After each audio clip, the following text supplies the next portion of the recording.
or a career? Are you working for a paycheck? Or are you working on your life's mission? Would you like to discover your inner potential, your deepest talents, and to develop world-class skills that will create abundance for yourself and for those you love? For over 3 decades, Tony Robbins has taught millions of people how to unlock the powerful inner strength that each of us has within, bringing financial success, dream careers, and a deep enjoyment of life. Tony has been a results coach to CEOs of Fortune 500 companies, the United States Army and Marines, and Grammy Award-winning musicians. He's coached Wayne Gretzky, who led his LA Kings to the Stanley Cup Final for the first time in franchise history. He's turned around peak performance athletes like Andre Agassi and Serena Williams and helped them rediscover their #1 form and hunger for greatness. Tony's had the privilege of meeting men and women who have refused to settle, leaders who have changed the lives of billions of people, from Nelson Mandela to Princess Diana to Mikhail Gorbachev to Mother Teresa. Tony's helped legendary golfer Greg Norman turn a meltdown on national TV into a career-defining triumph. And he's advised the President of the United States when a life-changing decision was on the line. After having the honor of serving 3 million people of virtually every race, gender, age, political conviction, and religious belief in the world, as well as managing 11 companies of his own, Tony discovered that success without fulfillment is failure, and that the people who are truly fulfilled have discovered their gift and maximized it to serve others. Now, let's join Tony at one of his live seminars with his group of platinum partners and learn the simple strategies to discover your true gift. Transform a vision into a mission. Lose yourself in what you love and create the freedom and fulfillment that you know you deserve.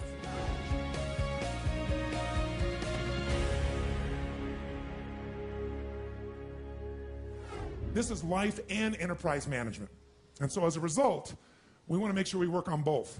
We want to create a system that allows you to succeed in both areas, life and your enterprise. By the way, which one would you say is more valuable? Which one? That's not how most people live the game. Most people make it the enterprise. And as they make it the enterprise, they wake up and they have a tremendous amount of economic success if they're successful. And what's ironic is what makes you successful may not make you fulfilled. And so there's a big pull in our culture to go for what's most successful, what will reward you culturally with respect or acknowledgement or stars on your chart or economic rewards, thinking that will give us freedom. But how many of you have been very successful in business and not been free, i.e., your business, as it got more successful, demanded even more from you? How many have had this experience? Say aye. So what I want to really make sure that comes out of this is an evaluation of what your real gifts are that are going to fulfill you. Because many of you are living a script around your life that involves having an enterprise when really that may not be your true nature. That's not to say you can't do it. It just means you can do it and you'll be stressed out of your life, stressed out of your mind. And so one of the things we want to find out is how much of that is natural as a problem, how much of that is maybe unnatural. Unnatural meaning you're having problems right now that you shouldn't be having at this stage of development. Think about it. If a child is brand new and they have a problem with controlling their bladder, that's a natural problem, isn't it? But if you're 50 and you have this problem, you got a challenge. If a brand new business has a cash flow challenge, it's a problem, but it's a natural problem. If it's a business that's been around 5 or 10 years and it's got a cash flow problem, you got a real abnormal problem. Maybe you got a problem that's even life-threatening to the business. How many follow what I'm talking about here? Sometimes those problems have to do with the fact that you don't understand the stage of development you're in. The most important element is for you to be able to do this, to be able to establish, most importantly, where you really are in your life today. Where are you? And where do you really want to go? What's going to create this extraordinary life? And to look at it brand new. Because some of you right now, if you continue the direction you're going, are going to be successful and unfulfilled, unhappy, and stressed. Because once we get, into a dream, then that dream starts to take on a life of its own. It gives us juice, it gives us energy. But how many of you ever got the dream, achieved your goal, and then thought, is this all there is? How many of you have had this experience? Say aye. That's more painful than not even achieving it. Because now you've done everything, you've worked it out, and you're successful, and you're not happy. So for some of you, you're going to need to take a look at that. Michael Gerber, the guy that wrote the E-Myth, talks about why so many businesses, young businesses fail. And one of the things he says is most people are not really entrepreneurs, but they think that's what they should be. They think that's the sexy thing, that's the most attractive thing, that's the best answer. And what I say to you is you got to separate the vehicle from the outcome. What is it that's going to truly fulfill you? What is it that's going to give you that extraordinary life? What's going to make things magnificent on your terms, not somebody else's terms, not your father, your mother, your background? What is that really? Separate the vehicle, because there's many ways to get to that vehicle. I was here in town just the other day, and I met a gentleman over here, Steve Wynn's a good friend of mine, who started, who basically built most of Las Vegas. And he built just recently, the Wynn Casino, not a few years back, $2.7 billion hotel. The most expensive individual building ever personally financed, individually financed. To give you an idea, the first estimates on the rebuilding of the World Trade Centers were 1.7 billion, 2.6 billion for a hotel, right? This man has the ability to take large risks, and he has the ability to really succeed in a major way.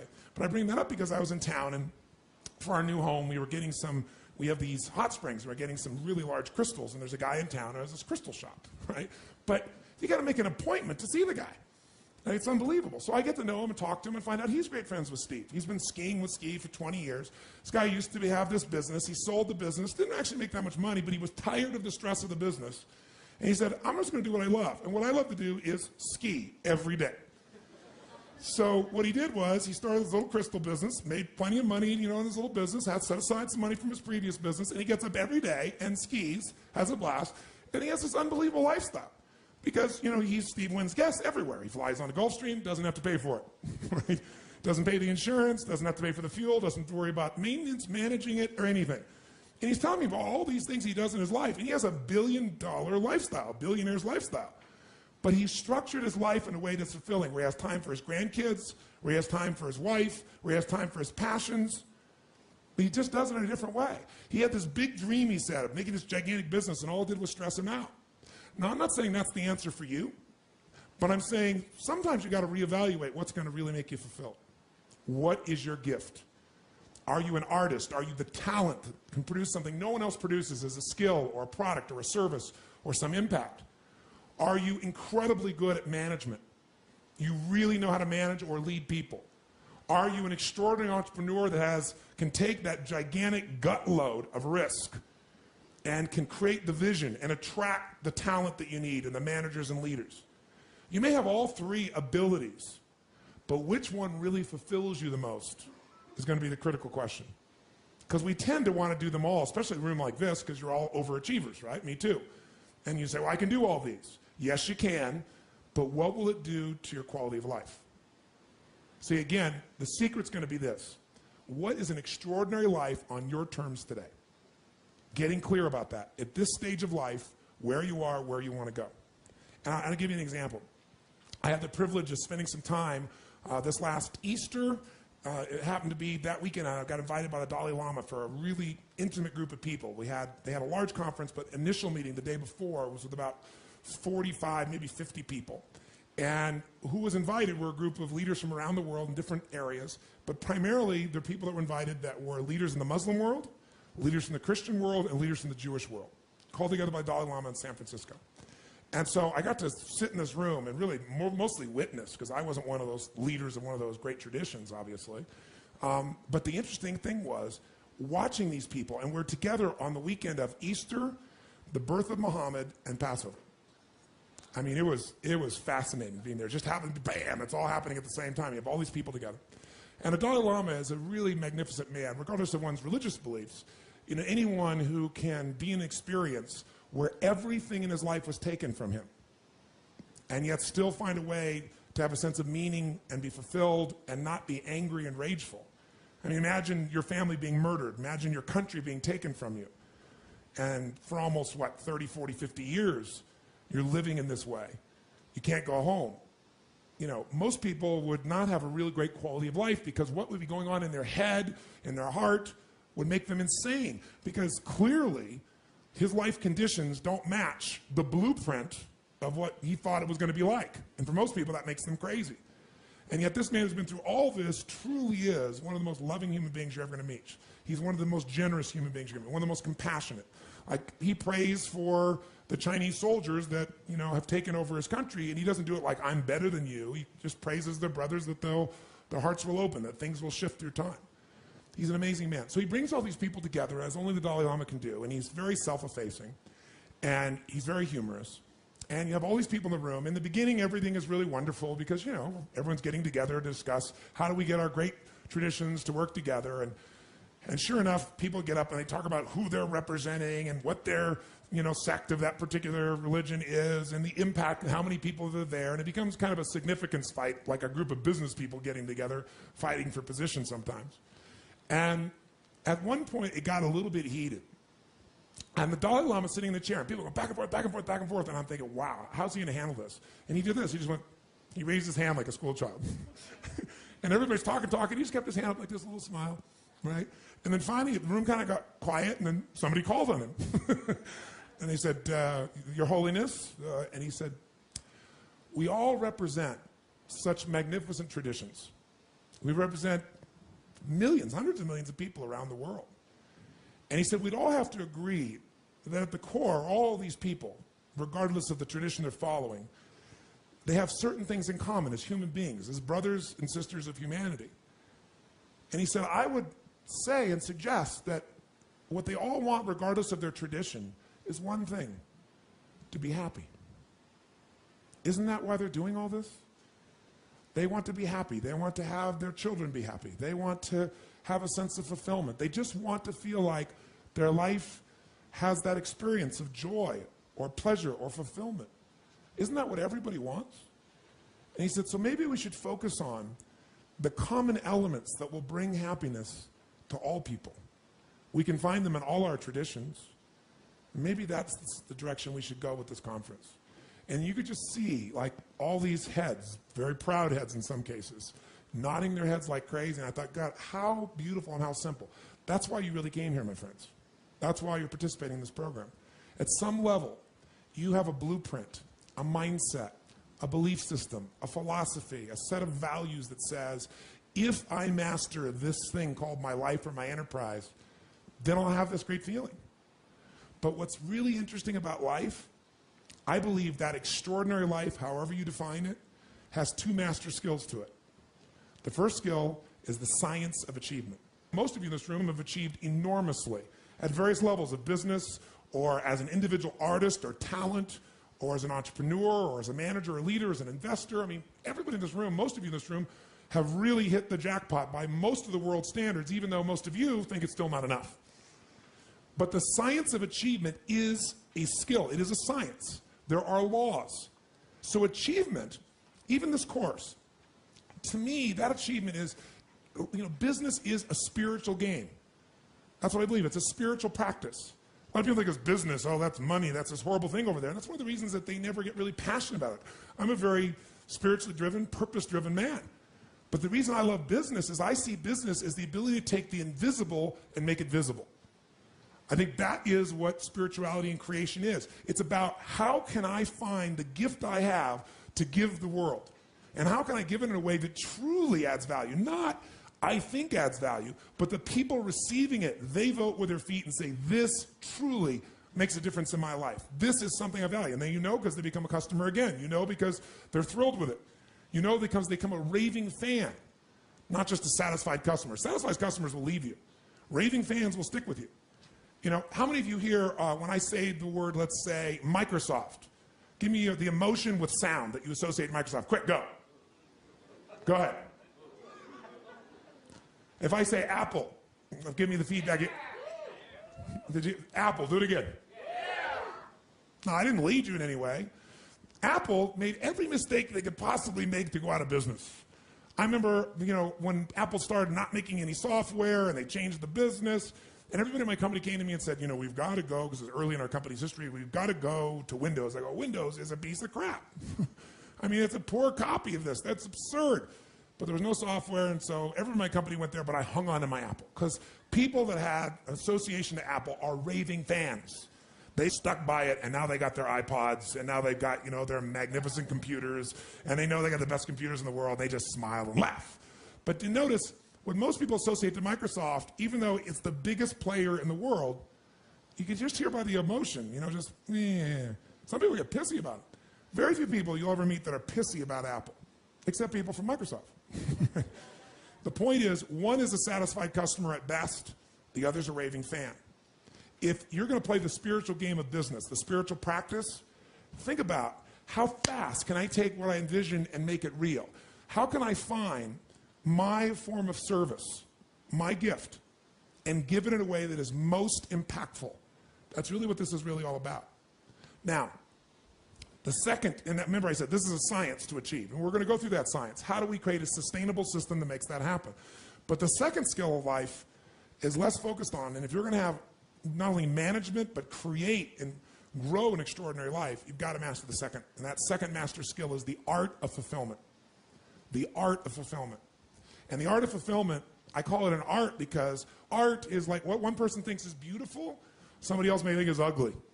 But what you have to be able to do is find out what is it for you that's going to fulfill you. And I'll tell you there's two primary elements to that.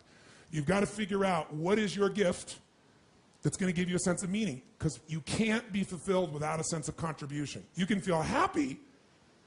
Happiness for most people is temporary. It's like pleasure.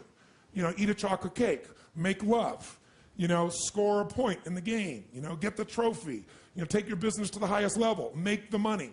There's a moment in which, or maybe a day or an hour, or I don't know how long it lasts for you, but when you achieve those results, will you feel happy? How many know what I'm talking about here? Say I.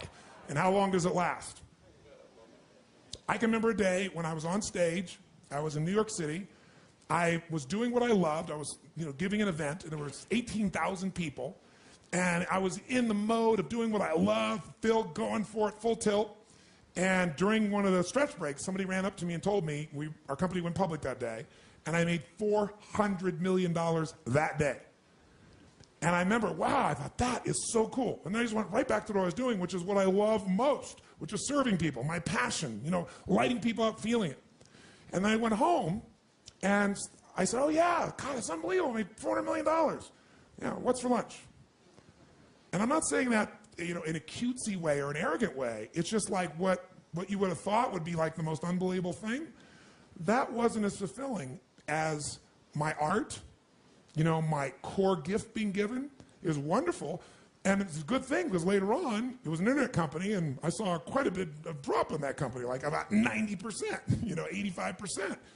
And so I wasn't completely attached. I wasn't happy about losing that by any stretch. But my identity wasn't tied to it. So it was a hit. It wasn't thrilling. But I knew, hey, if I've done this, I can do it again. What have I learned from this process? But my gift was still there. I bring that up because you got to find out what your gift is. And many of you know what it is, and many of you think you know what it is. Remember, what makes you successful, what makes you fulfilled, may be two different things. So success without fulfillment, that's called failure. If you know somebody who's got everything they thought they wanted, and they're not fulfilled, they got a real problem. So what's going to make you fulfilled? Finding your gift, contribution. Life's not about me, it's about we. If we feel like we're contributing to someone else, then we don't just get something, we become something. And what you get never makes you happy long term. Who you become makes you very happy or very sad. So part of that art of fulfillment is, what's my contribution? The second part of it is appreciation. Some of you are contributing, but you're not taking the time to really appreciate. You're not noticing. So the art of fulfillment comes from contribution and appreciation.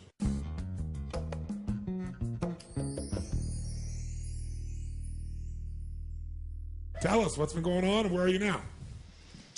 Well, I started my career by producing products 25 years ago, and I've always sold them. Yes. And I thought that I needed to sell them in order to make the money. Yes. So that's been the pattern. Yes. And for the last 10 years, I've been selling software that I created. It's excellent software. Excellent software. But I thought that I had to be the entrepreneur. And while I'm producing software, time just goes. Yes. You know, Monday morning comes and suddenly it's the weekend. Yes. And I've got to stop running a Clearly company... a unique being here. But but do you see, he certainly has his art, right? He knows his art because he's totally fulfilled. Time disappears. Okay? And I thought the only way to provide for my family and those that we provide for was to sell and to manage a company. For the last 12 months, well, I've lost $500,000 this year running a company with a good product. Okay, so it's pretty obvious I can't run a company. Yes. It's not my centre. So many times I get up on Monday morning and I feel like vomiting because I don't feel competent. I don't feel like I'm doing a good job. Yes. It seems decision after decision I make is the wrong decision. Yes. I know I'm not an idiot. I know I'm a reasonably smart guy, but as I was saying to my wife just a couple of weeks ago, I said, I've actually lost my confidence because for a year now, every major decision I've made has turned out to be the wrong decision. And I don't know whether I'm able to make the right decision. Yes. But that's because I was doing something that's not my nature. That's correct. That's correct. So I came here. The future looked very bleak because I'd lost my confidence. Yeah. And now that I've been reminded that that's not my nature, yes. And I'm focusing back on what I can do, I'm feeling good about myself again. Good. Well, you're going to lose. Give him a hand, first of all. Fantastic. Do you also attach to knowing what your nature is and knowing its value, meaning that it's not less valuable than running a company per se? Have you gotten that piece as well? Yes. Yes. Okay. Now, I came and spoke to you when we were in Platinum. Yes. And you told me, get out. Yes. I didn't know how. Because if I didn't run the company, I had no income. Right. So I've been struggling with that. Now what I know is I go back to what I'm passionate about and what I find so easy, and that is creating. Yes. And it's like an incredible load has been lifted off my shoulders. I no longer feel guilty for my failure, my so-called failure. I'm just relieved.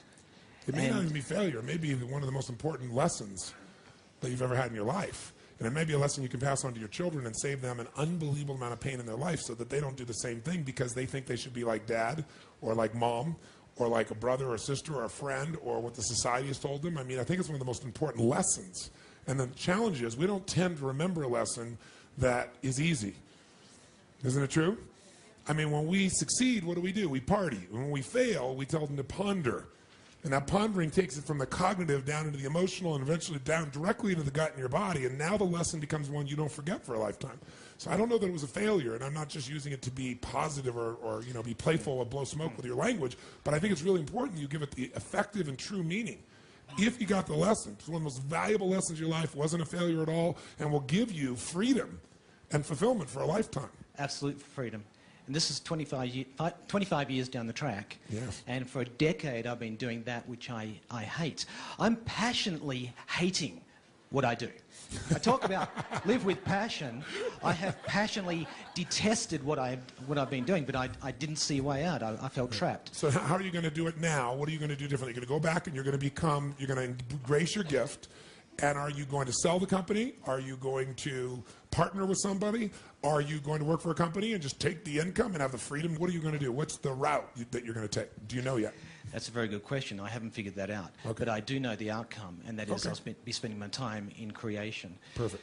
So the future is bright, whereas I came here, I was a mess.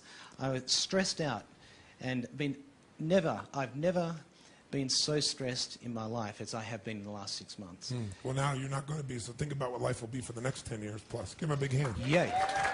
Thank you, Tony.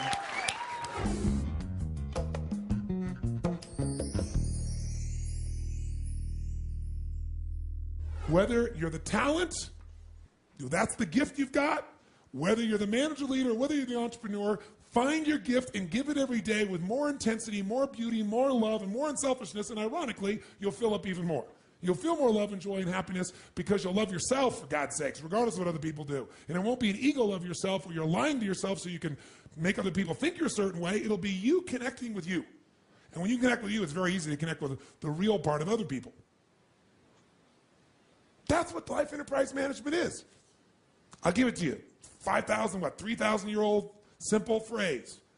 Know thyself. But I'll add one. Then be thyself. You know yourself, but you don't be yourself. You just wasted all your time. Don't make yourself wrong. Engage yourself. Find the gift. I'll give you a perfect example. I have a friend, John McCormick. He owns a company called Visible Changes Hair Salons. I don't know how many he got now, like 75, whatever they are. Very, very successful man. He was Inc. magazine's, Entrepreneur of the Year many years ago. And when I first met him, we had these great conversations, and I asked him about what really changed his life. And this guy was, from the Bronx, or Brooklyn rather, and all of his family members, his father and his father's father, had all been police officers. So kind of picture that culture growing up. What are you supposed to be when you're born? A cop, right? And everything associated with cops is important, so that, you like your mother or father, you like your family, they're close and loving to you, and he's a cop, and grandpa's a cop, and the culture's being a cop, you're going to be a cop. So he became a cop. And as a cop, 19, 20 years old, he found out something about himself that was different than his family. His father relished running into a building where somebody might have a gun to his head and figure out how to talk his way out of it, like when he's working with a crook. He did not have this same gift.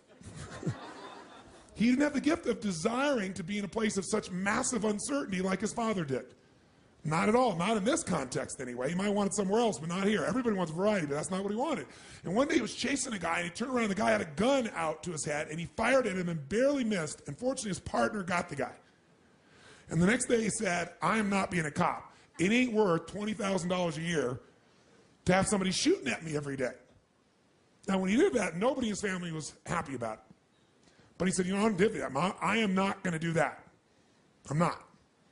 So interestingly enough, he had a very creative mind, and he liked people. And a long story short, some guy met him and said, it's Christmas time when he quit. He had no money.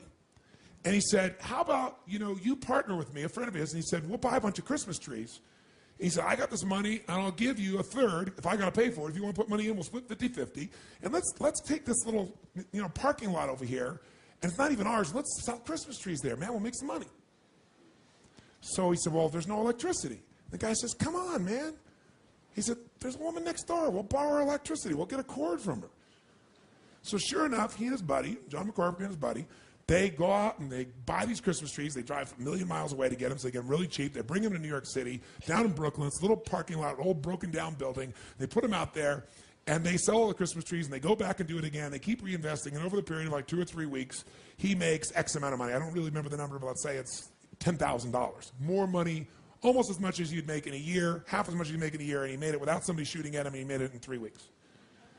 He's like, this is something I'm into. So then he took that money, and he had a knack for just studying things. Like, he's a very practical guy. And he looked at a couple things, and he said, I'm going to invest in some stocks here. I'm going to invest in this company. And he invested in the company, and long story short, he did so well that in a period of roughly a year, he made $250,000. Okay, and he'd been a cop making 20 grand roughly, right? So now he is flying high, and he's doing so well that the guy who is his stockbroker says to him, man, you're incredibly good. You ought to do this for a living. So he introduces him to his boss, and sure enough, he gets a Series 7 license, and now he's a stockbroker. What a change. As a stockbroker, he's picking these deals, and he does really, really well, and he makes almost $1 million in the next 12 months. He does most of it on his own stock picking. He makes some of it on the selling. But he's less more interested in picking. He's like really good at pattern recognition is the bottom line. And so sure enough, he does this thing, and all of a sudden, his ego is out of control.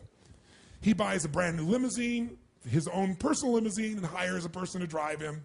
He goes out partying every night, and the woman who loves him, he just blows her off, and he starts chasing every woman that exists there. And everything is wonderful in his life until one day, who knows what happens? The market crashes, and sure enough, as the market starts to crash, specifically his stocks crash is the most important thing, and he loses everything. Now he's loses everything, but now he's down to pennies again. He's down to like $5,000, and of course he throws all that down too, and he misses there, and he's like, oh, if I could just get some money, I can do it. So he convinces a bank, based on the money he's earned in the last year, to loan him money. And the next thing you know, he's $250,000 in the hole, owns nothing, his car is repossessed, all his friends disappear, because they weren't really his friends. They were just people that were getting resources from him. And he's completely alone. And now he wants to kill himself. Because, contrast. You know, I've been a millionaire in a year, and I've had everything, and I have no friends, I have no car, I have no home, I have no direction. I don't have a college degree. I'm humiliated, I'm destroyed. So he goes to the beach, right near the pier. And he's sitting on the beach, and he's looking at that, and he's planning how he's going to do it. You know, like, do I tie a rock to myself, you know, and jump off the pier? He can't live this way anymore. He thinks he can't deal with it. He is what you would call stuck. Right? With a capital S. And as he's sitting there and just looking out and all this anger and intensity and stuckness inside, instead of engaging, he's just living in it. And this old guy, probably 70 years old, comes walking by and he goes, the ship. And he looks up and he goes, Sonny, looks at the boy, the ship. Your ship ain't coming in. There's a sandbar there. It can't come in. You got to go out to your ship. And he said, well, what are you talking about, old man? He goes, your ship, it ain't going to come in for you. You got to go out to it. And obviously, this old man saw what this young man, 25 years old, was doing in his head. It was obviously on his face. And he said, so tell me, why the long face? He said, you really want to know? And so sure enough, John dumped the whole load on him. You know, his upbringing, you know, Brooklyn, growing up, people shooting at him, quitting the police force, the Christmas tree story, right?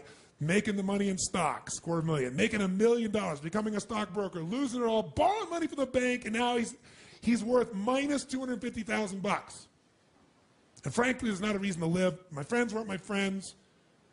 The one woman I loved, you know, I went out with everybody else. She's around, but I don't feel worthy of her anymore.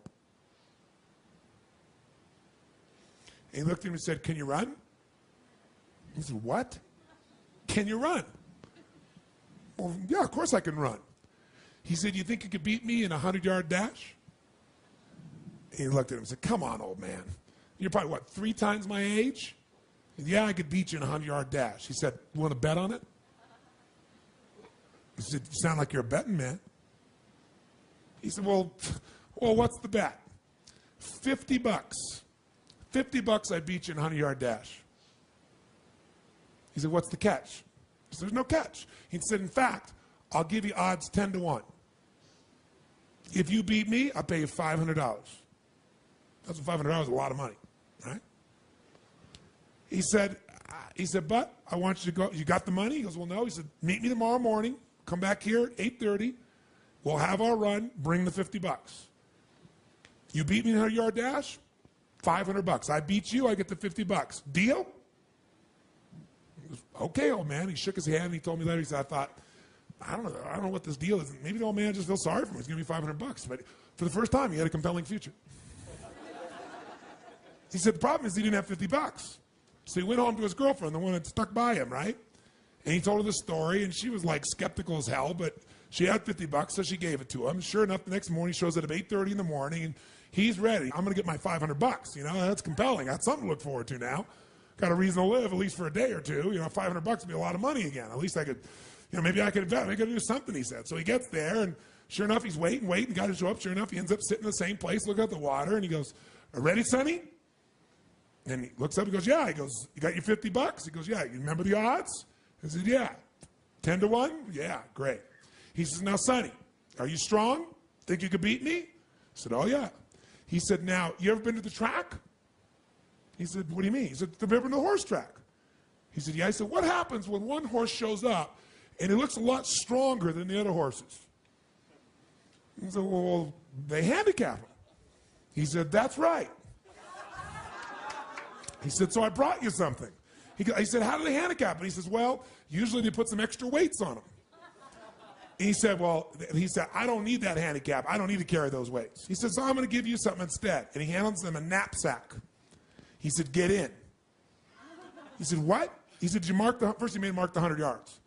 So he marks the 100 yards. He goes, okay. Then he says, okay, the handicap story. He goes, give me. He hands him a knapsack. He goes, get in. And he said, fine, I'll still beat you. I'll hop faster you down there, old man. He said, you think you're going to beat me? He said, I know. That's why I'm going to give you your second handicap. And he turned him around backwards. That's right. He goes, ready, go. And the old man took off running, and as you guessed, the man beat him easily. So he comes by and he takes the $50 from him. He's going to keep your work? Give me it. He takes the $50 from him. And he said, so what'd you learn? He said, I learned I got gypped and ripped by an old man. He said, that's all you learned? He said, go jump off that bridge. He said, that's all the smarter you are? Then you go jump off that bridge. If you're a little smarter than I think you are, you go home and you think about this. You meet me tomorrow morning at 8:30 and we'll have lesson 2. You don't need to bring any money. Just bring the answer to what you just learned. If you give me the right answer, I'll take you to the next level. And John spun out. Walked out of there going, I got conned by an old man. I lost $50 more. I have $250,000 and $50 in debt. Yeah? And it's my girlfriend. I got the $50. He's like, how am I going to tell her that I lost her $50 in a race to an old man? All night long, he's up trying to figure out what the hell you're supposed to have learned from this. Don't trust people. Don't listen to people, right? Because every moment of your life, you got to decide what are you going to focus on and what does it mean and what are you going to do? Is it the end of the beginning? Are you being punished or rewarded?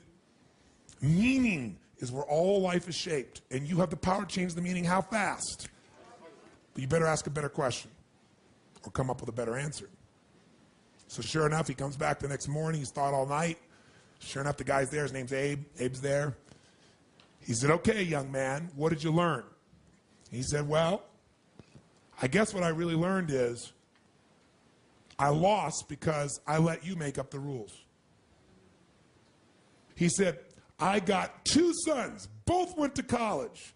Took them 10 years to figure that out after college. He said, you could be a very wealthy man. And John's eyes lit up. He said, what's the next lesson? He said, well, if you get that lesson, on that one alone, you could become wealthy. His second lesson to him was he said, now, tell me what you think your challenge is. He says, well, I don't have any money. He said, well, have you ever done a balance sheet? He said, well, of course I have. He said, I don't know how to do a balance sheet. He said, great. Well, let's do the balance sheet on your life here. Tell me, what's on a balance sheet? What do you think is on a balance sheet, guys? What do you see? What do you see? Assets and liabilities. He said, so you're telling me right now you can't succeed, you don't have a reason to live. And he said, my guess is it's because you haven't done your balance sheet in a long time.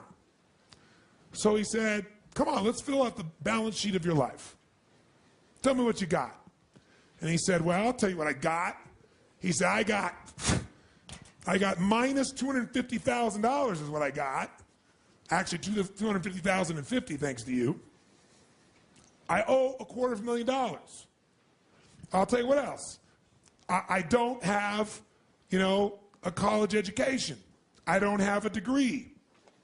I don't have many friends. He went on and on and on, and all of a sudden, Abe shook his head and he said, stop, stop, stop, stop. You clearly know nothing about an asset. So you don't know how to find out what your assets and liabilities are. He said, think about this. You got a balance sheet?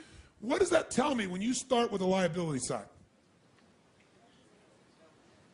Any man that starts with his liabilities before his assets is destined to have pain. He said, tell me some assets. He goes, I don't have any assets. I don't have any money. He said, come on, you have some assets. He said, clearly no one taught you how to build a balance sheet. He said, the first asset you got is that you owe $250,000. He said, any man who can get a bank to loan him $250,000 has assets. He said, so first we got to move it over here. Asset, owe $250,000, which means the bank is invested in me.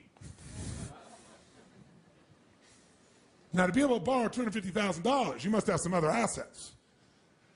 He said, oh, I don't have any other assets. He said, you got a high school education? He goes, well, yeah. I go, okay, great. $250,000, high school education. Okay, what else? He goes, that's it. I don't have anything else. He said, you speak English?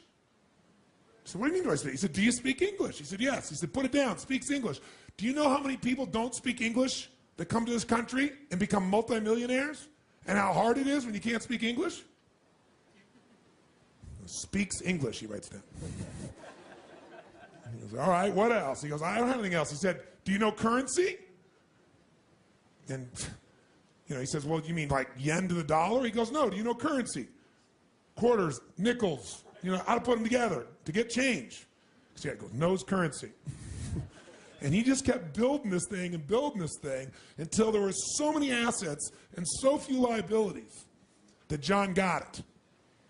He said, do you know your way around town? I said, what do you mean? Do you know how to get around town? You know how to get from one place to the other? You know people don't know how to do that when they come here? Do you think that's a liability? You have that asset. And you probably know how to do it efficiently. Do you know how many immigrants have come to this country that don't speak English, that don't know how to make currency, that don't know how to get around the city, and became multimillionaires because they're more focused on their assets than their liabilities? Your turn. Make your balance sheet. What's your goal in a balance sheet? To have a lot more what? Than what? Brings a much higher net worth, doesn't it? How do you feel about your business right now? Well, what if, that whole thing, what if, I don't really have resistance to having to run the business, but it's my vehicle. What's the answer to that question, guys? Get a what? Team. If you want to stay in the business, get a team. Be the primary talent. Find somebody else who's the manager leader. Find somebody else who's going to be more the entrepreneurial side of that. Share what can be built. If you have something that is a real talent, or if you have a real management ability, you can attract the other two people.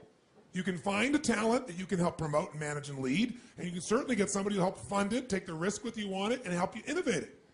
That's what we're talking about here. Make sense? Does it sound like something that you're committed to really mastering for your life? Yes, no? Right, give everybody a big hand. Very nice. Now that you've learned how to tap into the value of your greatest gift, take 5 minutes to complete your true gift assignment. Number 1, who are you at your core? In what role are you most fulfilled? The talent, manager, leader, or entrepreneur? Number 2, what are 1 to 2 actions you can take now to develop your strengths and spend more time on what you love? As a final bonus exercise, create a balance sheet for your life. Make sure to include all of your assets. Want to learn more about your true gift and go to the next level in your professional life? Go to TonyRobbins.com/truegift to get your free coaching strategy session, free downloadable content, and exclusive savings on Anthony Robbins events and newest products.